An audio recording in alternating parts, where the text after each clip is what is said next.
What if it does? What if it works? Where is the fear then? What if you jump and you don't fall? What if the flying is what you were always meant to do? What then? What does life look like when you succeed and not fail? Let's talk about that. Hi, my name is Steve Kidd.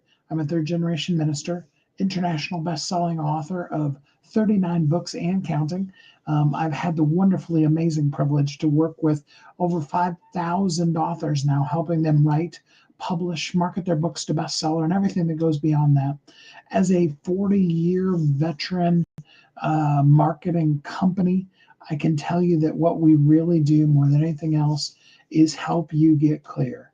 I'm here to help you find that powerful clarity that creates the visibility to be valuable and vulnerable so that you can be the light, the beacon, the change, the life that somebody else needs, that they're desperate for, that they're crying in the dark for, that the mercy that's met you in the dark hasn't yet felt like, even though it's actually in their life, felt like it's found them yet.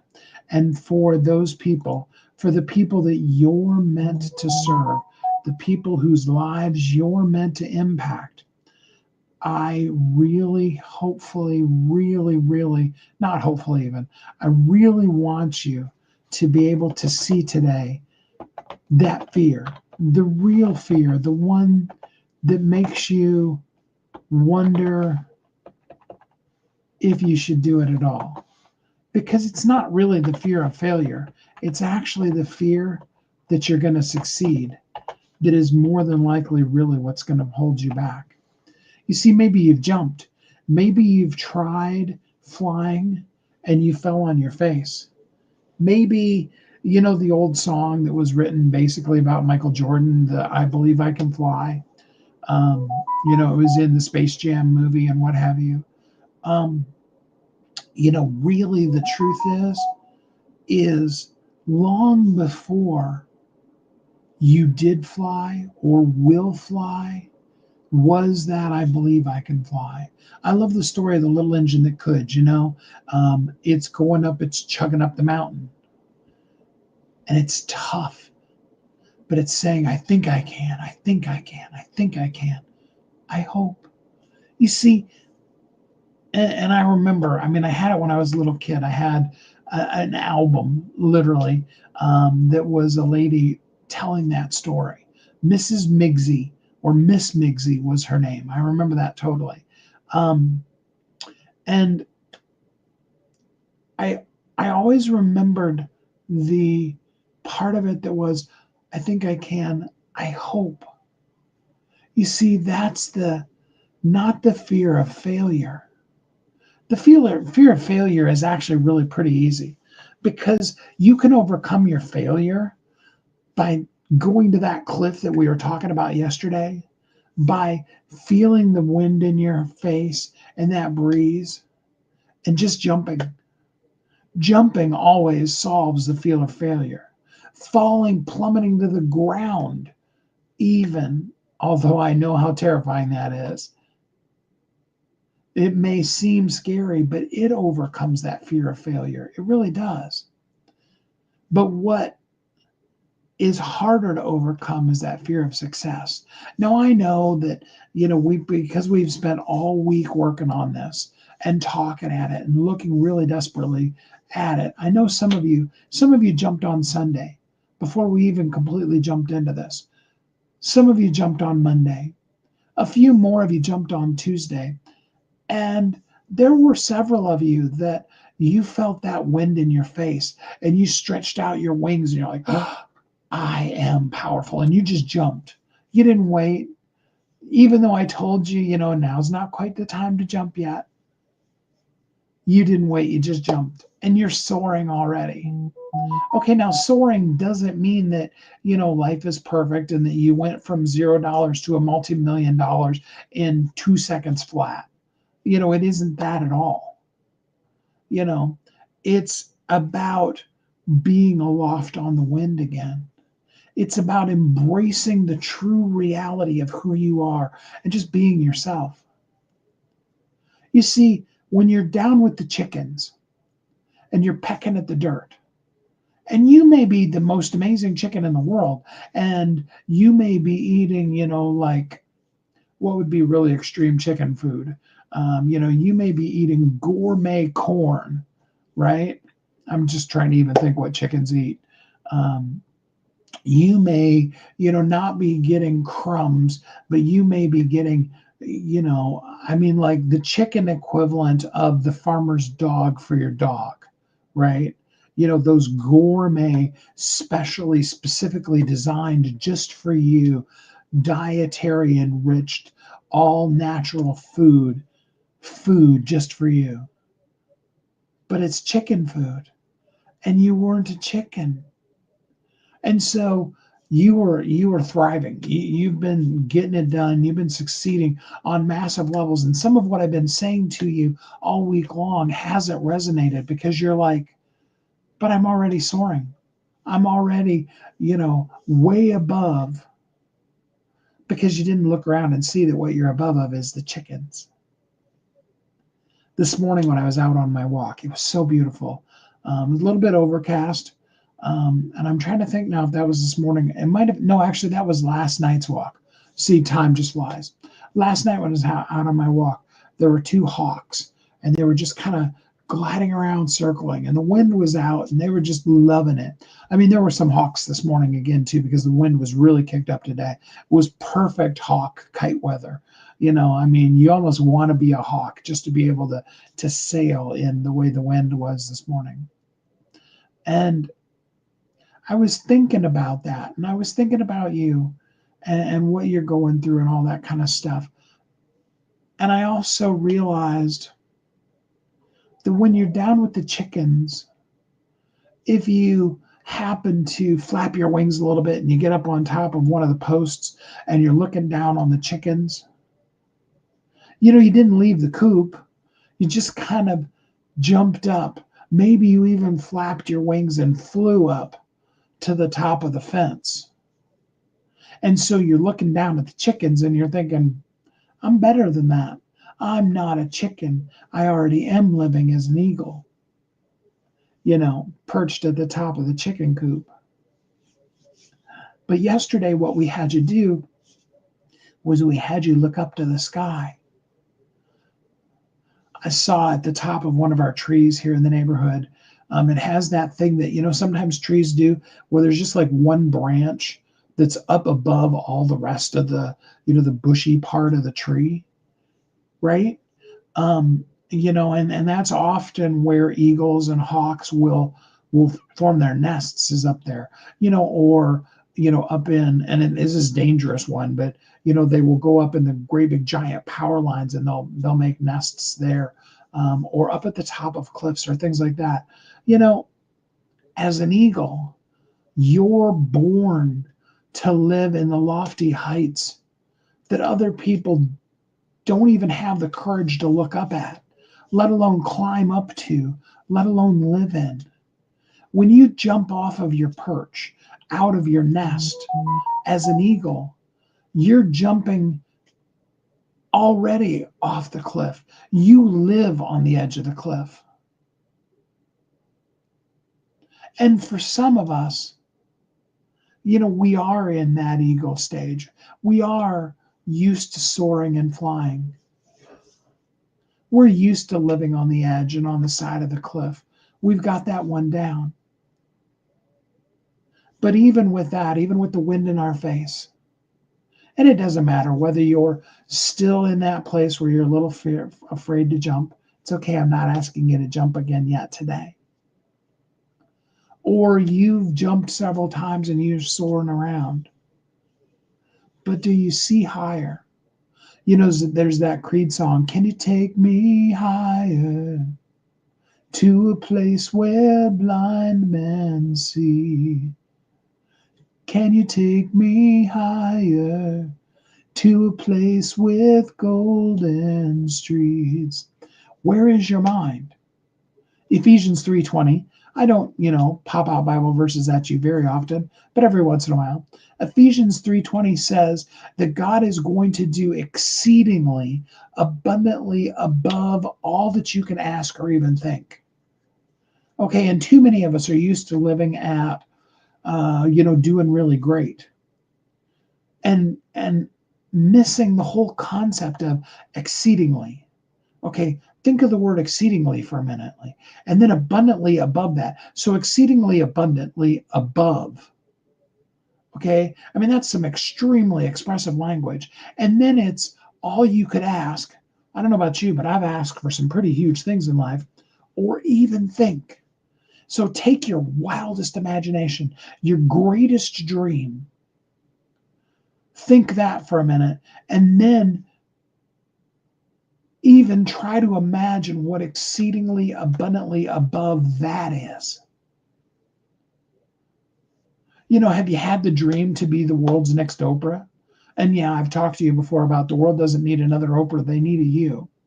But if you've had that dream of being a nationally syndicated, the most revered, loved, can sway an election to a person who's nobody's heard of before they come on the Oprah show, kind of a person, the person who every marketing company wishes they had the reach that the Oprah show, when it was the Oprah show, had. Everybody wanted to be on Oprah's Christmas list, or even in O Magazine's favorite things, which didn't do as well. But I mean, if you were one of the items that Oprah put on her show and highlighted and talked about how much she loved it, your company was going to explode. I mean, to the point where and I've worked with some companies who have had those moments, and every single one of them will tell you, it was overwhelming. It was in every case more than what, a person can ever imagine. It was that exceedingly abundantly above. And we all want to have that. But so if you can imagine that, what's this exceedingly abundantly above that? Okay. Now, I wanted to take the time to make sure that I really lock in how big your vision can be, because I know that most of us are struggling not with the leap. I know some of you eeped up to the corner and you're still the lurkers, and I get that. I know that 90% of you that ever see this are going to be in that space. And you're like, oh no, Steve, I'm not jumping yet. Okay, I get that. But I also know that there's the 1% of you that you're already up there flapping around. You don't even have to flap. You're, soaring around. And you're like, okay, Steve, when are you going to catch up here? When are you going to talk to us, those of us that are soaring, that have that eagle vision, and we're hunting? Not because the people that we serve are prey, but because we want to help them deal with and solve those things that only you can help them with in the world.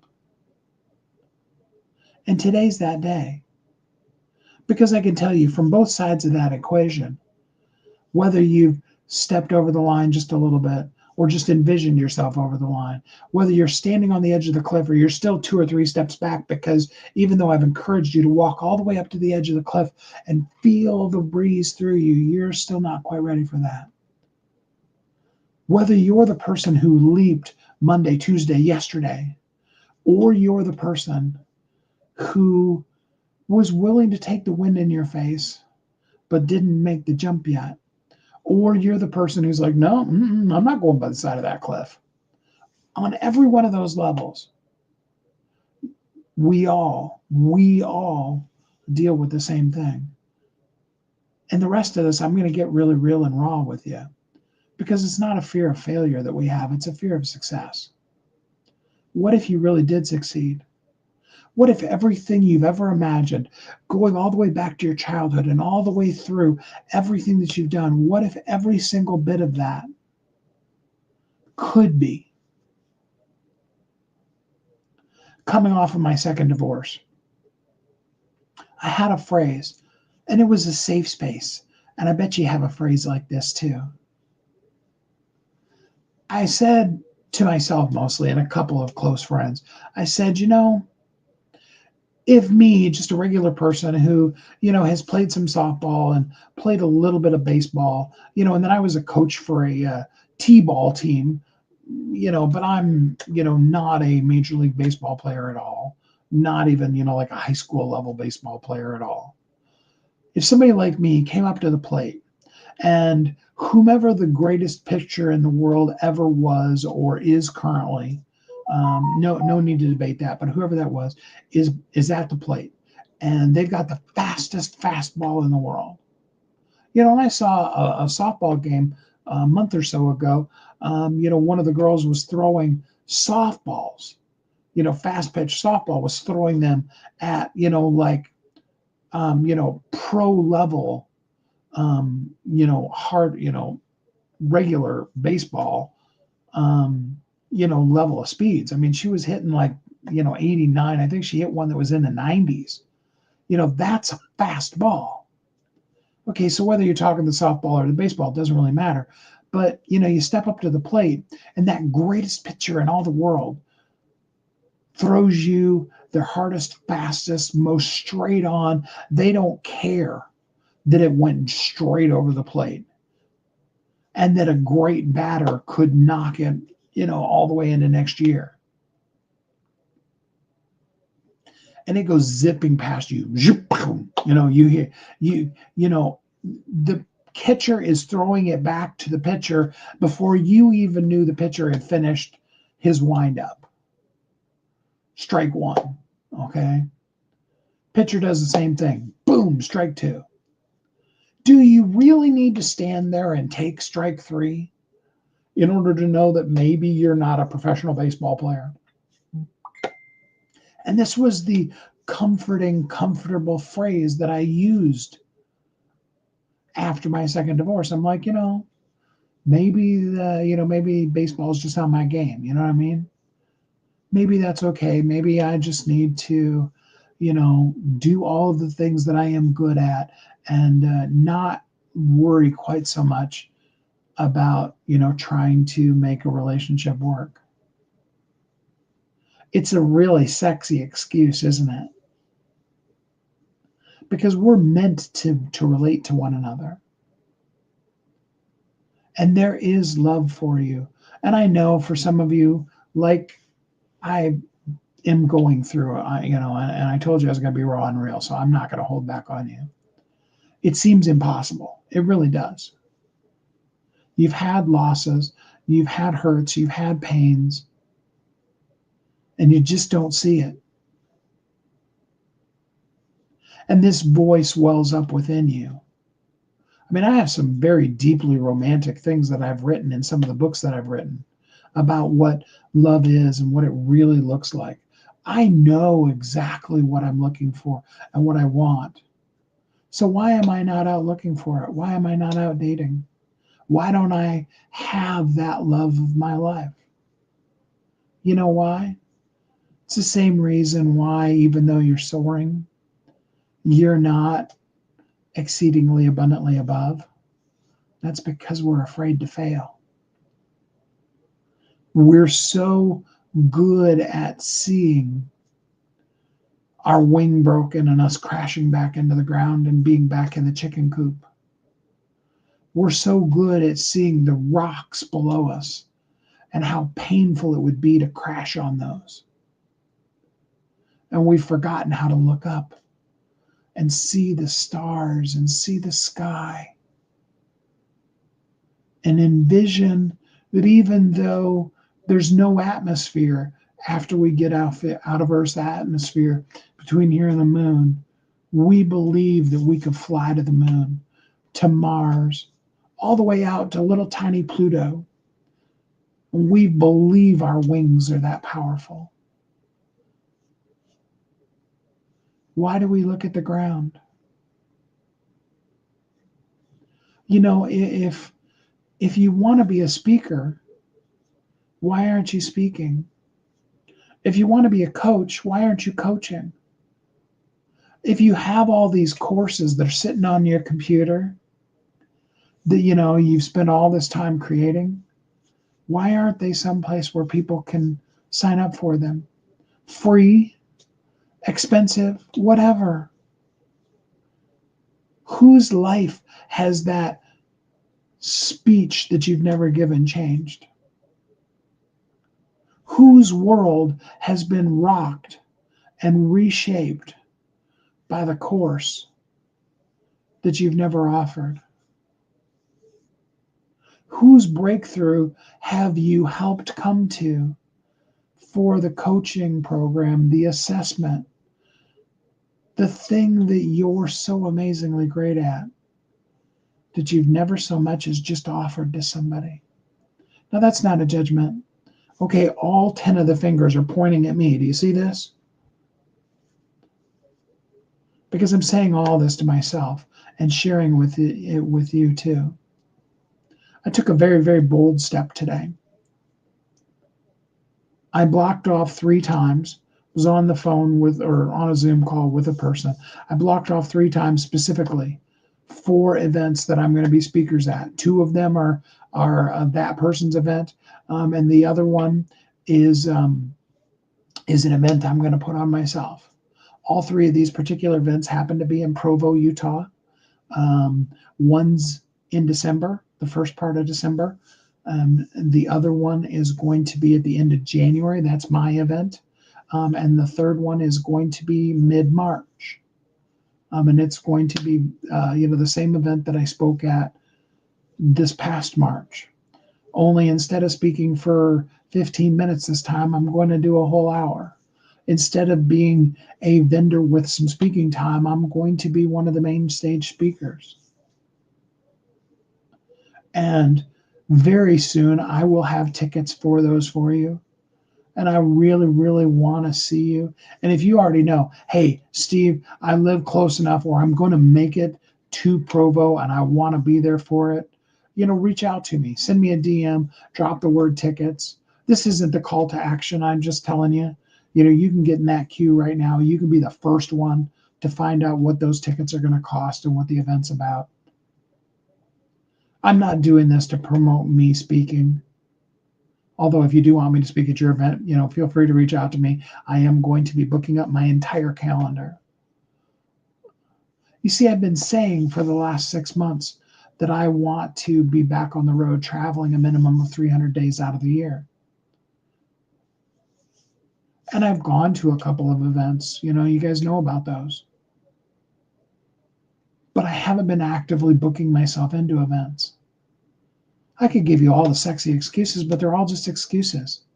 Because it really boils down to not a fear of failure, but the fear of the success. Sometimes when we could work another hour, we stop because we've done enough. Not as much as we could, but enough. Do you hear that languaging? What if you did do it? It's interesting. There are a lot of spammers on TikTok. There's a lot of really great people on TikTok. So this is not a diss of TikTok at all, but there's a lot of spammers and scammers there. And I had a person send me a message and they were like, what would you do if you were given $1 million right now? I think that's what, I've gotten everywhere from, what would you do if you got 5,000 all the way up to, I think the top one I've gotten was actually $5 million.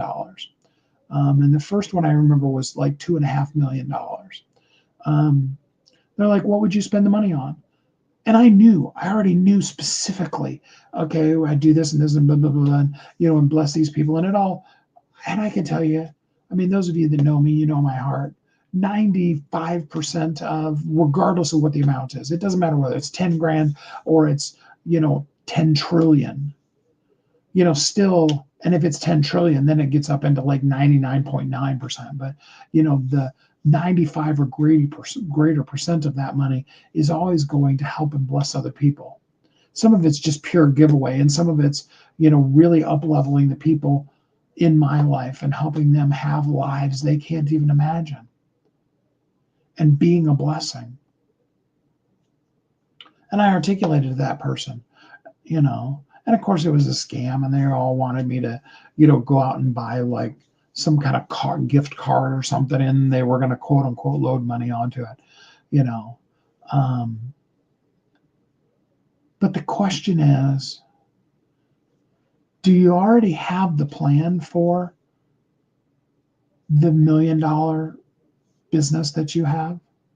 And how exactly that money is going to be spent? What if it's a 10 million? What if it's $1 billion company? What would your life look like? And is the life a life of radical generosity? Remember, all last week we talked about radical generosity. And then on Sunday, we moved from radical generosity into radical honesty. And I'm calling you again today to that radical honesty, because first we need to be honest with ourselves that we don't really have the plan, or that our plan is very internal and not really to be radically generous. And then second, we need to be honest with ourselves and say, hey, it's not the fear of failure really that's holding you back. It's that fear of success. Because I promise you, if I keep pushing the number, you might be able to tell me what you could do with 10 million. What would you do with 100 million? What would you do with 100 billion? If your company went right now from wherever it is, it doesn't matter what level it's at, if it went right now from here to a $10 trillion company, yeah, that means you would be the most annual, and I'm talking annual. Okay, that means you would be the highest annual income company of any company worldwide. You would be the Fortune 1. Okay, not the Fortune 50. You would be number 1 on the Fortune 50 list, the Fortune 100, the Fortune 500 list, as far as businesses. Not necessarily as far as the wealthiest individuals, but as far as businesses. What would you do though? What would your life look like? Is it all about houses and cars and, and all the places you want to travel to? What people are referring to these days as the Lambo lifestyle? Or are there worlds that you can change, whole countries that can be reshaped with that kind of money, lives that can be irrevocably altered in a massively great way? You see, it's that level of success that you're afraid of, not the failure. Failure's easy. Trust me, I'm an expert at it. Looking at the concept, and I'm going back to myself, looking at the concept of going on a date, let's face it, dating is actually really easy. You can go on to this or that, or, the other 5,000 other hookup sites. That's what all of them are. You can find somebody to go out on a date with at any level of whatever. That would be very easy.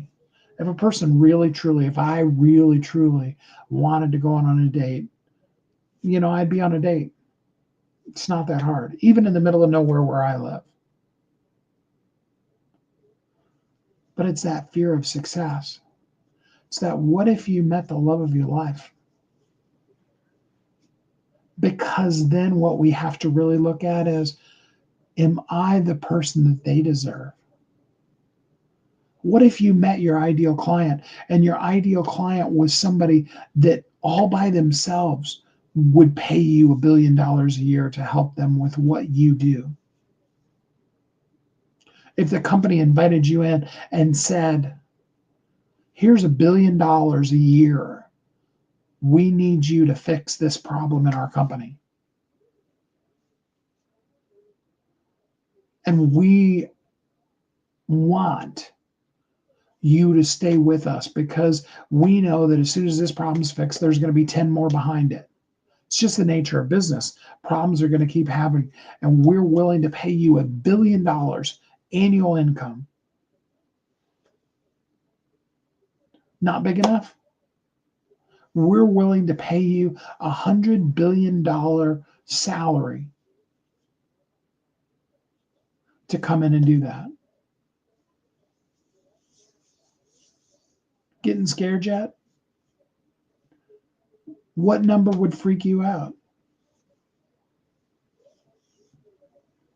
Are you freaked out because of all the people's lives you could impact and all the change you could make? Veterans you could help, whole entire countries that you could change the GDP of that entire country. You could take that country from poverty into being a first world, massively impactful country all by yourself when you get up into high enough levels. But does your mind think that way? Or are we worried about the rent that always seems to get paid each month one way or another? Was working with one of my authors yesterday, and he was talking about how, he has people every month because he has some rental properties every month, and it's not necessarily the same person, but every month he has excuses that come to him as the landlord, of reasons why people are going to be late or can't pay their rent or those kind of things. And he said he was talking and teaching his daughter, using it as a teaching moment as a father, to help them understand it's like everybody has those things.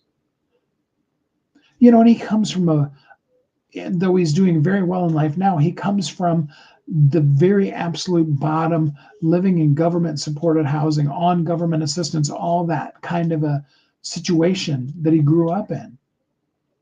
He knows what it's like to legitimately not have the capability to be able to pay your rent. He also knows what it's like to see that situation and do something about it and make the change. There's always an excuse, and every one of them is sexy. And most of those excuses aren't holding us, they aren't because they're holding us down. They're keeping us from looking up. Because when we look directly at the sun, as much as I love the story of Icarus, I kind of hate it too. Icarus, they made the wings, blah, blah, blah. And Icarus flew too close to the sun, and the glue that was holding the wings together melted, and he crashed and fell into the ocean and drowned. And that's fear of success. We tell people, "Oh, don't fly too high. You'll melt your wings. Ooh, don't dream that big. New level, new devil," right? Rather than just purely and simply realizing you were born for success. You're an eagle. You're meant to fly. You're meant to soar up high above the heavens and make an impact that most can't even imagine. And you can see it. You're not afraid of the chicken coop anymore. You're afraid. What if I did fly too high? What if you did? What if I get up where there's no oxygen and I pass out? Then I'm going to plummet to the earth again. See, we've got all these sexy reasons and excuses why we're just going to stay right there in the messy middle rather than being above, rather than swimming in our own, to use that phrase that the book was written about, in our own blue ocean, rather than fighting, competing. Because what you're doing, somebody else is doing it. And it becomes this shark-infested feeding frenzy. That's why they call it the red ocean. What if you saw yourself as completely, totally unique? And your going to the millions, the billions, the trillions was just a foregone conclusion. And we let go of that fear of success. What if while you're soaring, you could just enjoy the soaring? Now, I've given you a lot of what ifs, and I know that. And I want to just be raw and real with you today, because I want you've looked over the line, you've looked off the edge, you've felt the wind in your face, you've known all those things.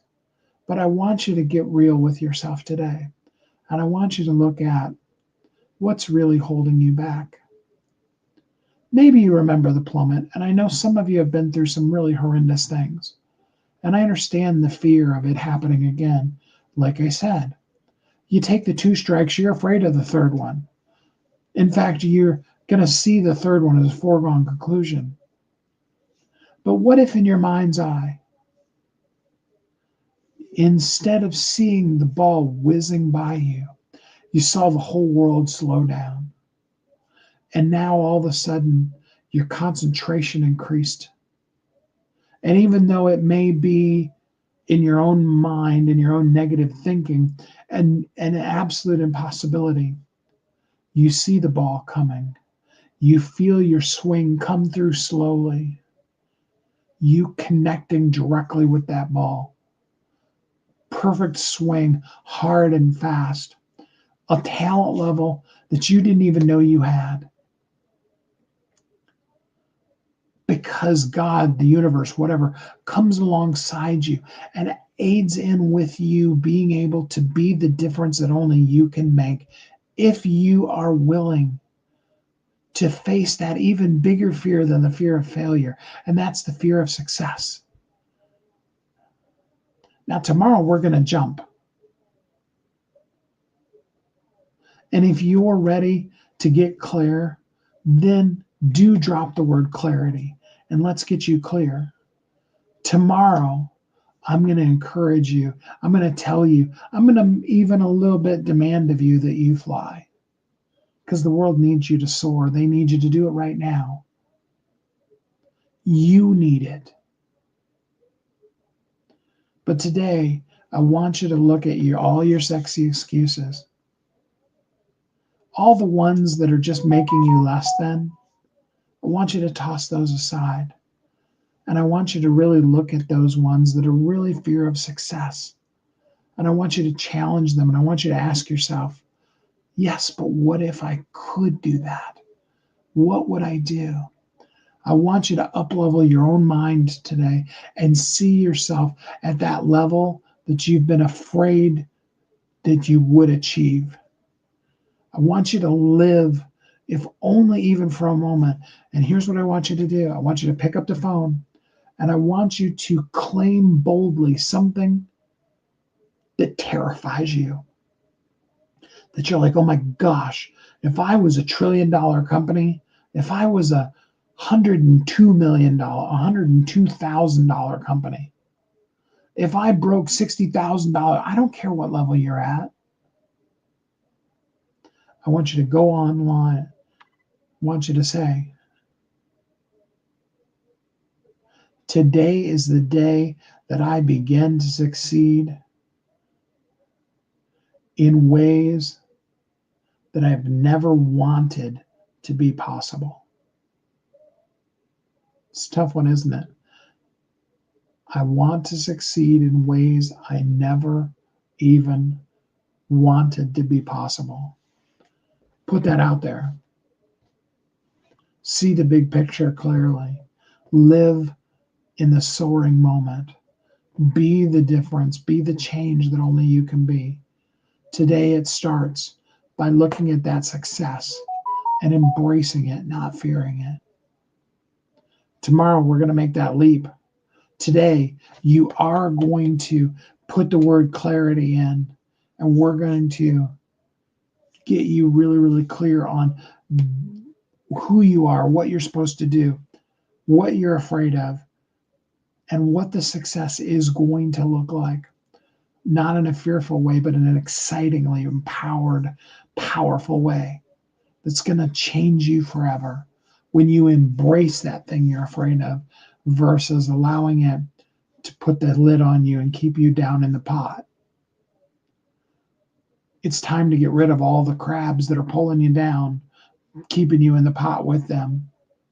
You need to crawl up over the edge and be the all and more that you were always meant to be. And I'm so proud of you for doing it. I celebrate you right now for doing that thing that only you can do. Thanks for dropping the word clarity. Remember, it's not a matter of what if you fail, and it's also a question of what if it works. Let's face the fear, even the ones that seem like they're rational. Let's look at them again today. And then we'll get together again tomorrow and we'll make the leap and we're all going to soar together. I appreciate you. Thanks for being here with me. Till we're together again next time, have a great week.